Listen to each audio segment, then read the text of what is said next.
Voici donc un nouveau mail, donc un faux mail, donc en provenance soi-disant du Crédit Agricole. Donc là sur ordinateur, on peut voir tout de suite que l'adresse c'est Shido, enfin etc. Donc ça n'a rien à voir avec le Crédit Agricole. N'oubliez pas que sur le téléphone, si vous recevez un mail, vous pouvez en cliquant sur le nom donc et enregistrer, voir l'adresse mail réelle. Donc là, on va donc un petit message vous demandant de sécuriser votre compte. On va cliquer sur le lien. Et je vais vous montrer la suite. Voilà, une page qui est basique, on va dire, pas trop mal faite quand même. Donc on vous demande un numéro de département. Voilà, j'avais déjà commencé. Donc un identifiant, j'ai mis au hasard. Pareil. Au hasard. Alors, à aucun moment il est demandé le numéro de téléphone. Vous allez voir pourquoi je vous dis ça. Parce que là, ça va peut-être créer un problème sur leur arnaque. En fait, leur arnaque n'est pas bien ficelée. Il va avoir un couac. Enfin, il risque d'avoir un couac.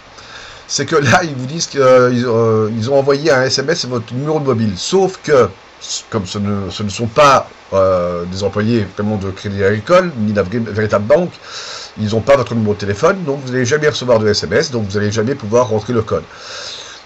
On va dire que j'ai reçu le code sur mon téléphone, que je n'ai pas rentré. Je tape n'importe quoi.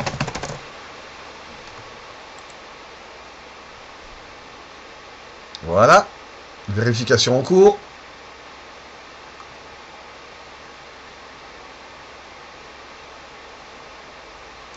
Donc là, soi-disant, il aura envoyé un deuxième code de sécurité. Pareil, hop.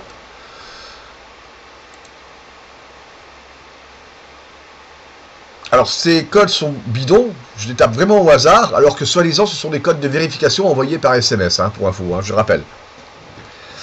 Un code reçu par mail. Allez, je vais déjà rentrer un au hasard. Hop. Donc c'est pareil, j'ai pas reçu de mail non plus. Donc ils ont fait un petit oubli au début de l'escroquerie. En fait, là, ils ont oublié de demander l'adresse mail et le numéro de téléphone pour envoyer ces codes ces codes, oui. Et donc là, on arrive sur une page. Alors je rappelle que l'adresse en haut est BNCA-CFSA, enfin bon, etc. Rien à voir avec le Crédit Agricole. Et donc là, on vous demande de vos informations de carte bancaire. Donc informations qui seront récupérées pour utiliser votre compte en banque, tout simplement. Voilà, donc faites très très attention à vous. Prudence avec tous ces mails. En cas de doute, contactez directement votre banque. Faites attention. Merci et à bientôt.